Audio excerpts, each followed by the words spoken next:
My dear students, আজ আমি তোমাদের ক্লাস 11 এর প্রথম সেমিস্টারের একটি গল্প, ইংরেজি গল্প যার নাম অ্যাস্ট্রোলজার্স ডে, আর কে নারায়ণের লেখা অ্যান অ্যাস্ট্রোলজার্স ডে, এই গল্পটি আজ আমি তোমাদের পড়াবো।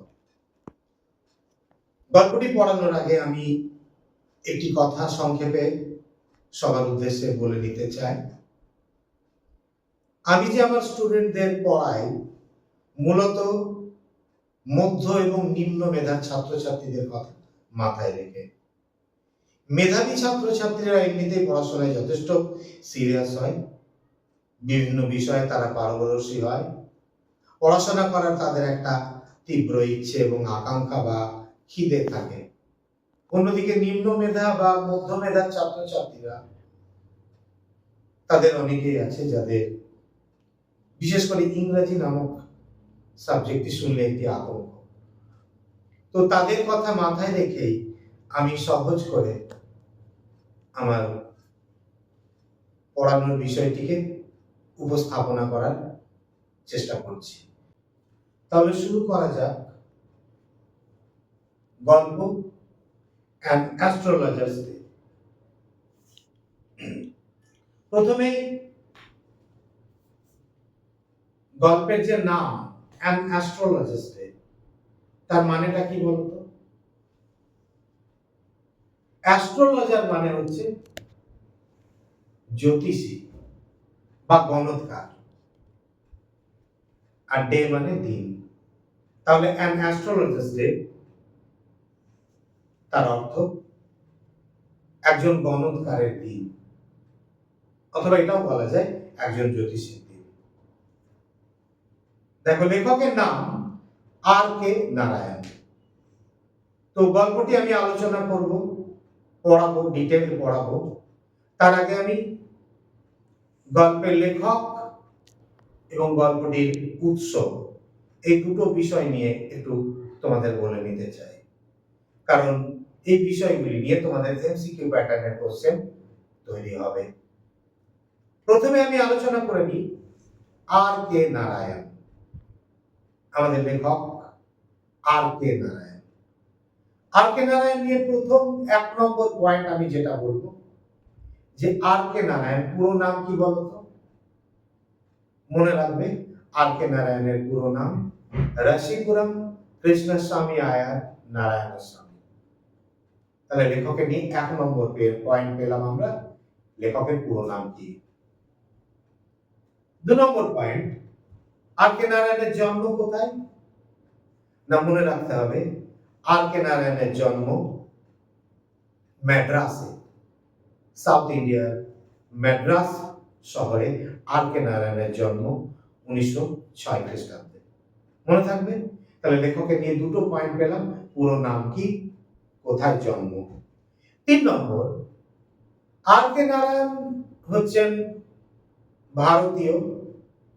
ভারতবর্ষের প্রচুর ভাষা রয়েছে, কিন্তু সেই সমস্ত ভাষায় তিনি সাহিত্য রচনা করেননি। তার সাহিত্য রচনার ভাষা ছিল ইংরাজি। তো এই সমস্ত ভারতীয় লেখক যারা ভারতীয় হওয়া সত্ত্বেও সাহিত্য রচনার জন্য ইংরাজি ভাষাটিকে বেছে নিয়েছিলেন, তাদেরকে বলা হয় ইন্ডো অ্যাংলিয়ান রাইটার। তাহলে আর কে নারায়ণ কি ধরনের লেখক? না, ইন্ডো অ্যাংলিয়ান রাইটার, ইংরাজি ভাষার ভারতীয় লেখক। এরকে নিয়ে 3টে পয়েন্ট আমরা পেলাম। আর কে নারায়ণ কি ধরনের লেখক? Indo Anglian writer. এই যে ইন্ডো অ্যাংলিয়ান রাইটার আমি বললাম, এরকম লেখক ভারতবর্ষে আরো 2টো নাম বলা যায়। যেমন একজন হচ্ছেন মুল্ক রাজ আনন্দ, আরেকজনের নাম বলা যায় খুশবন্ত সিং। ক্লিয়ার? তাহলে 3-4টি পয়েন্ট হলো লেখকের নিয়ে। 4 নম্বর পয়েন্ট যেটা লেখক আর কে নারায়ণ নিয়ে বলবো, যে তিনি তার একটি বিখ্যাত উপন্যাস যার নাম গাইড, সেই উপন্যাসের জন্য 1958 সালে সাহিত্য একাডেমি পুরস্কারে সম্মানিত হয়েছিলেন। কত সালে? 1958 সালে তিনি সাহিত্য একাডেমি পুরস্কারে সম্মানিত হয়েছিলেন। ক্লিয়ার? মনে থাকবে? লেখকের নিয়ে আমরা 4-5টা পয়েন্ট ইতিমধ্যে পেয়ে গেলাম। এবার আমরা গল্প নিয়ে বলবো। এবার আমরা গল্প নিয়ে বলছি। এই যে গল্প অ্যান অ্যাস্ট্রোলজার্স ডে, একজন গণৎকারের দিন, এই গল্পটি নেওয়া হয়েছে আর কে নারায়ণের লেখা একটি বিখ্যাত গল্প গ্রন্থ, যার নাম মালগুডি ডেজ। সেই মালগুডি ডেজ নামক গল্প গ্রন্থের প্রথম চ্যাপ্টার, প্রথম গল্পটির নাম অ্যান অ্যাস্ট্রোলজার্স ডে। ক্লিয়ার? বোঝা গেল? তো গল্প পড়ার আগে গল্পের লেখক এবং গল্পটির উৎস নিয়ে আমি আলোচনা করলাম। এরপর আমি গল্পটি লাইন বাই লাইন পড়ব, কিন্তু তার আগে আমি গল্পটা তোমাদের সংক্ষেপে বুঝিয়ে দিই। গল্পটা মনে রাখতে হবে, গল্পটা রাস্তায় বসা এক ছদ্ম গণৎকারকে নিয়ে। রাস্তায় বসা এক ছদ্ম গণৎকারকে নিয়ে। বুঝেছ? তার ভাগ্য গণনা সম্পর্কে বিন্দুমাত্র কিন্তু কোনো জ্ঞান নেই, কারণ এই জ্যোতিষী বিদ্যা, অ্যাস্ট্রোলজি, এই নিয়ে কিন্তু এই গল্পে কথিত যিনি গণৎকার, তার কোনো শিক্ষা নেই। কিন্তু সে তার ঠাটবাট এবং অন্যান্য আনুষঙ্গিক বিষয় দিয়ে এমন ভাবে তিনি তার কাস্টমারদের, খদ্দেরদের ইমপ্রেস করেন যে সেটাই ভীষণ মজার ব্যাপার হয়ে দাঁড়ায়। বিশেষ করে এই জ্যোতিষী বা অ্যাস্ট্রোলজার, তিনি তার সাধারণ জ্ঞান, তাৎক্ষণিক বুদ্ধি এবং তার প্রখর পর্যবেক্ষণ শক্তি ইত্যাদি দিয়ে তার যে খদ্দের, তাদের ভাগ্য গণনা করেন এবং সহজেই তার খদ্দেররা কিন্তু প্রভাবিত হয়, ইমপ্রেসড হয়ে যায়। বুঝেছ? তো এই হলো আমাদের মূলত গণৎকার বা জ্যোতিষী। তো এই জ্যোতিষী একবার তার গ্রাম ছেড়ে পালিয়ে আসেন একটি শহরে। আগে তিনি গ্রামেই বাস করতেন, কিন্তু এই মানুষটি তার ব্যক্তিগত জীবনে ছিলেন ভীষণ বেপরোয়া, যাকে বলা যায় এক কথায় বখাটে। এক ব্যক্তিকে তিনি মার্ডার করার চেষ্টা করে মাঠের পাশে একটু কুয়োতে ফেলে দেন, কিন্তু ভাগ্যক্রমে সেই মানুষটি বেঁচে যায়। জ্যোতিষী পালিয়ে আসে প্রাণের ভয়ে, পুলিশ, আদালত বা বিভিন্ন রকম প্রতিহিংসার বলি না হতে হয় সেই ভয়ে জ্যোতিষী পালিয়ে আসে একটি শহরে, এবং শহরে এসে সে একজন ছদ্ম জ্যোতিষীর বেশ ধারণ করে রাস্তার ধারে বসে ভাগ্য গণনার কাজ তথা ব্যবসা শুরু করে দেয়। ইতিমধ্যে ওই যে মানুষটিকে জ্যোতিষী হত্যা করার চেষ্টা করেছিলেন, সেই মানুষটি ভাগ্যক্রমে বেঁচে ওঠে এবং সে এবারে তার হত্যাকারীকে খুঁজে বার করার চেষ্টা করে এবং সে গ্রাম ছেড়ে বেরিয়ে পড়ে। এবং গ্রাম ছেড়ে বেরিয়ে এসে শহরে, যেখানে এই জ্যোতিষী, ছদ্ম জ্যোতিষী সেজে বসে মানুষের ভাগ্য গণনা করছেন এবং পয়সা রোজগার করছেন, তার মুখোমুখি হয়। এরপর এই যে জ্যোতিষী এবং এই যে জ্যোতিষী যাকে হত্যা করেছিলেন, সেই ব্যক্তি যখন মুখোমুখি হয়, তারপর কি ঘটে সেটা আমরা গল্পটা পড়লেই বুঝতে পারব। তাহলে শুরু করা যাক আজকের গল্প, an astrologer's day. Punctually at midday. Punctually at midday মানে ঠিক দুপুরবেলা, মিডডে মানে দুপুরবেলা। Punctually at midday he opened his bag. ঠিক দুপুরবেলা সে তার ব্যাগটি খুলল। and spread out মানে কি? ছড়িয়ে দিল his professional equipment। প্রফেশনাল মানে হচ্ছে পেশাদারি, ইকুইপমেন্ট মানে হচ্ছে সাজ সরঞ্জাম। তবে পুরোটা সাজালে কি দাঁড়ায়? Punctually at midday, he opened his bag and spread out his professional equipment. ঠিক দুপুরবেলা সে তার ব্যাগটি খুলল এবং তার যাবতীয় পেশাদারী সরঞ্জামগুলোকে সে ছড়িয়ে দিল। এখানে সে বলতে ঠিক সে গণৎকার অর্থাৎ জ্যোতিষীকে বলা হয়েছে। সে তার পেশাদারী সরঞ্জামগুলিকে ছড়িয়ে দিল এবং এই পেশাদারী সরঞ্জামের মধ্যে কি ছিল দেখো, which consisted of a dozen cowrie cells, অর্থাৎ তার সেই পেশাদারী সরঞ্জামগুলির মধ্যে ছিল ডজন খানিক কাউরি সেলস। কি বলতো, কাউরি মানে হচ্ছে ছোট্ট ছোট্ট, সেলস বলতে এখানে কড়ি, কড়ি বলা আছে, ছোট ছোট কড়ি। তো তার সেই পেশাদারী সরঞ্জামগুলির মধ্যে হচ্ছে এক ডজন ছোট ছোট কড়ি, a square piece of cloth, square square মানে কি চৌকো, একটা চৌকো কাপড়ের টুকরো, with obscure mystic charts on it. Obscure অর্থাৎ অস্পষ্ট, আবছা, যেটা আমরা ঠিক বুঝতে পারবো না। মিস্টিক মানে রহস্যজনক, রহস্যপূর্ণ। তাহলে তার কাছে ছিল একটা ছোট্ট কাপড়ের টুকরো যার মধ্যে ছিল অস্পষ্ট রহস্যজনক একটি তালিকা, চার্ট মানে তালিকা। এ নোটবুক মানে একটি খাতা, and a bundle of palmyra writing, এবং a bundle of মানে এক গোছা, পালমিরা, পালমিরা শব্দটি শুনেছো তোমরা? এই পালমিরা শব্দটির অর্থ হচ্ছে দেখো PALM, পাম মানে হচ্ছে কি PALM, পাম মানে এক হচ্ছে তাল, তাল গাছ, পাম ট্রি, আর পাম মানে আরেকটা এই হাতের পাতা, তাই না? তো এই পালমিরা রাইটিং মানে কি বলতো না, হস্তরেখা বিষয় সম্পর্কিত তাল পাতায় লেখা কিছু বিষয়। পালমিরা রাইটিং, হস্তরেখা বিষয়ে তাল পাতায় লেখা, ক্লিয়ার? পালমিরা রাইটিং আর কি না, এইগুলি হচ্ছে তার সাজ সরঞ্জাম।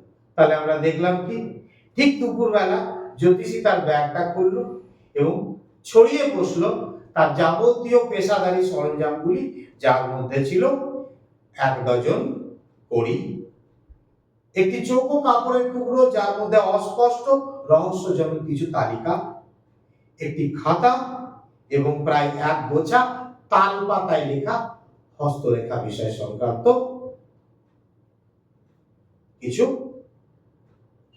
হস্তরেখা বিষয় সংক্রান্ত কিছু লেখা, clear? His forehead was resplendent. Forehead মানে কি বলতো, কপাল। His forehead was resplendent. Resplendent মানে কি?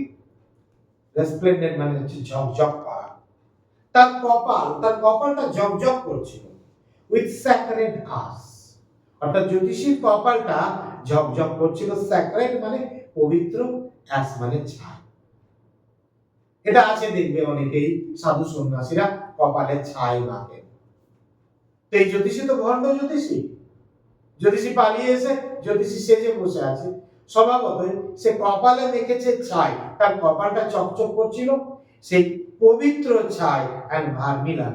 ভার্মিলান মানে হচ্ছে লাল টকটকে সিঁদুর, অর্থাৎ ছাই এবং লাল টকটকে সিঁদুরে তার কপালটা চকচক করছিল। and his eyes sparkled, এবং তার চোখের মধ্যে ছিল একটা দ্যুতি, স্পার্কল মানে হচ্ছে Dyuti, with a sharp abnormal gleam, যার মধ্যে ছিল একটা তীক্ষ্ণ অস্বাভাবিক দীপ্তি, অদ্ভুত একটা দীপ্তি, যার মধ্যে ছিল একটা তীক্ষ্ণ অস্বাভাবিক উজ্জ্বলতা বা দীপ্তি, ক্লিয়ার? আরেকবার বলে দিচ্ছি, his forehead was resplendent with sacred ash and vermilion, অর্থাৎ তার কপালটা ঝলমল করছিল, ঝকঝক করছিল পবিত্র ছাই এবং লাল টকটকে সিঁদুরে। and his eyes sparkled, এবং তার চোখগুলো স্পার্কল মানে কি স্পার্ক করছিল, স্পার্ক করছিল মানে যেন ঝলমল করছিল, with abnormal sharp gleam, sharp abnormal gleam, একটা তীক্ষ্ণ অস্বাভাবিক দীপ্তিতে। which was really an outcome of continual searching look for customers. অর্থাৎ এই যে তার চোখে একটা অস্বাভাবিক উজ্জ্বল দীপ্তি, এটা কেন না সেটা লেখক ব্যাখ্যা করে বলেছেন যে এটা সম্ভবত কি না which was really an outcome, outcome মানে হচ্ছে ফলাফল বা পরিণাম, এটা হচ্ছে সেটার পরিণাম কিসের না continual searching looking for customers, অর্থাৎ খদ্দেরদের জন্য ক্রমাগত সার্চ করতে থাকা, ঠিক আছে, অনুসন্ধান করতে থাকা, অর্থাৎ এক নজরে খদ্দেরদের দিকে তাকিয়ে দেখতে থাকা। এই যে ক্রমাগত খদ্দেরদের দিকে তাকিয়ে দেখতে দেখতে দেখতে দেখতে তার চাহনির মধ্যে যেন একটা স্বাভাবিক উজ্জ্বলতা বা দীপ্তি দেখা গেছিল। ক্লিয়ার বোঝা যাচ্ছে? তো এই যে আমাদের লেখক ব্যাখ্যা করেছেন যে তার চাহনির মধ্যে একটা অস্বাভাবিক দীপ্তি, উজ্জ্বল দীপ্তি, এই দীপ্তিটা ছিল which was really an outcome of continual searching for customers, অর্থাৎ ক্রমাগত খদ্দেরদের অনুসন্ধান করতে করতে তারই একটা ফলাফল ছিল তার দু চোখের এই উজ্জ্বল দীপ্তি। But which his simple clients took to be prophetic light, কিন্তু এই যে তার চোখের যে চাহনি, এই ব্যাপারটা যে শুধুমাত্র খদ্দের খোঁজার জন্য তা কিন্তু নয়। লেখক বলেছেন কি which is simple clients too, কারণ তার সেই সিম্পল ক্লায়েন্টস মানে কি এই সাদা সিধে খদ্দেররা এটাকে ভবিষ্যৎ বাণীপূর্ণ উজ্জ্বলতা, আলো বলে মনে করত এবং তারা যথেষ্ট কমফর্টেড মানে স্বস্তি বোধ করত। তাহলে ক্লিয়ার বোঝা গেল? তাহলে আমরা দেখতে পেলাম ঠিক দুপুরবেলা জ্যোতিষী তার ব্যাগ খুলে তার যাবতীয় পেশাদারি সরঞ্জামগুলোকে সাজিয়ে বসতো, যার মধ্যে ছিল 1 ডজন কি না ঘড়ি, একটা চৌকো কাপড়ের টুকরো যার মধ্যে অস্পষ্ট রহস্যজনক তালিকা, একটি খাতা এবং 1 গোছা তাল পাতার উপর হস্তরেখা বিষয় সম্পর্কে লেখা। এগুলি ছিল তার পেশাদারি সরঞ্জাম। এবং তার কপালটা কিসে ঝলমল করত? পবিত্র ছাই এবং লাল টকটকে সিঁদুর দিয়ে। এবং তার চোখে ছিল একটা উজ্জ্বল জ্যোতি, একটা তীক্ষ্ণ অস্বাভাবিক দীপ্তি। সেটা কেন না ক্রমাগত খদ্দেরের খোঁজ করতে করতে তারই ফলাফল ছিল তার চোখের এই উজ্জ্বল দীপ্তি বা চাহনি। কিন্তু তার সাধারণ খদ্দের, যারা সাদা সিধে যে খদ্দের, তারা ব্যাপারটা বুঝতে পারতো না। তারা ব্যাপারটাকে ভাবতো একটা ভবিষ্যৎ বাণীপূর্ণ আলো। জ্যোতিষীর চাহনের মধ্যে যেন তারা একটা তাদের একটা সুন্দর মঙ্গল ভবিষ্যৎ খুঁজে পেত। তাই বলা হয়েছে took to be prophetic light and felt comforted, তার চাহনির মধ্যে তার একটা ভবিষ্যৎ বাণীপূর্ণ আলো দেখতে পেত এবং সেই কারণে খদ্দেররা ভীষণ রকম স্বস্তি বোধ করত, আরাম বোধ করত। বোঝা গেল? এরপর the power of his eyes was considerably enhanced by their position. বলা হয়েছে তার এই যে চোখের যে শক্তি বা ক্ষমতা, এটা উল্লেখযোগ্যভাবে বৃদ্ধি পেয়েছিল চোখ দুটির অবস্থানগত কারণে। ঠিক? এই যে চোখ দুটির অবস্থানগত কারণ, কি অবস্থানগত? এবার তোমরা বলো তো চোখের অবস্থানটা কোথায়? দেখো চোখের অবস্থান আমাদের এই কপাল এবং আমাদের এই যে গোঁফ, নাক, তার মাঝখানে, তাই তো? তো এখানে আমাদের লেখক বলেছেন the power of his eyes was considerably enhanced by their position, অর্থাৎ তার চোখের যে এই যে ক্ষমতা, এই ক্ষমতা উল্লেখযোগ্যভাবে বৃদ্ধি পেয়েছিল তাদের অবস্থানগত কারণে। কিরকম?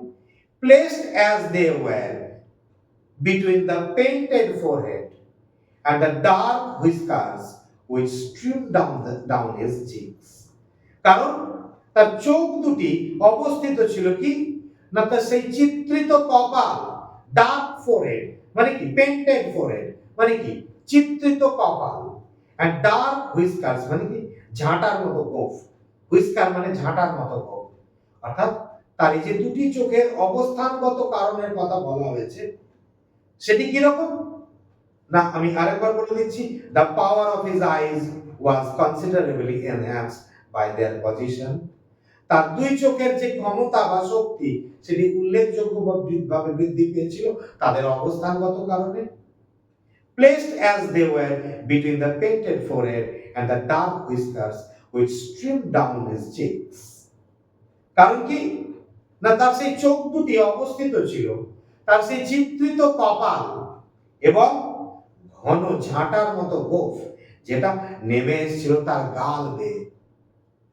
চিন্তা করো, একটা মোটা গোঁফ গাল বেয়ে নেমে এসছে, কপালে লাল টকটকে সিঁদুর, ছাই ভস্য, তার মাঝখানে দুটো বড় বড় চোখ। স্বাভাবিক, চোখগুলো তো আলাদা করে হাইলাইট হবেই, ঠিক না? তো তাই এখানে বলা হয়েছে যে তার চোখের পাওয়ারটা যেন তার এই অবস্থানগত কারণে আরো বেশি বৃদ্ধি পেয়েছিল। Even a half-wit's eyes would sparkle in such a setting. অর্থাৎ এমনকি হাফ-উইট মানে কাকে বলা হয় বলো তো? হাফ-উইট মানে হচ্ছে যারা একটু মোটা, মাথা মোটা, যাদের একটু বুদ্ধি কম, তাদের এখানে হাফ-উইট বলা হয়েছে। তো সেই হাফ-উইট অর্থাৎ বোকা মানুষও, ঠিক আছে, এরকম একটা পরিবেশে কি হবে?